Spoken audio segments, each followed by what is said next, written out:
হাসিনা হয়নি। এই খুনি হাসিনা হয়ে ওঠার যদি গ্রাফ দেখেন, 9 সাল থেকে শুরু করে প্রত্যেক বছর ধীরে ধীরে বেড়েছে।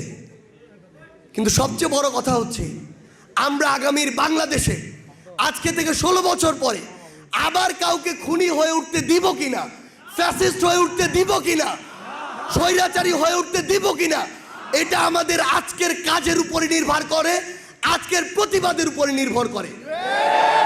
আজকে যদি ওই চাঁদাবাজি সিন্ডিকেট এগুলোর বিরুদ্ধে আমরা কথা না বলি, কয়দিন পর তারা ওই জায়গায় আপনার গলা টিপে ধরবে, তারা সেই অন্যায়টা আপনার সাথে করবে।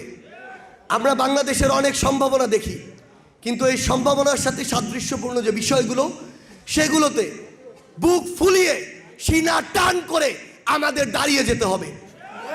যেইভাবে ওই সীমান্তে আমার বিডিআরের যে ভাইরা তাদের পাশে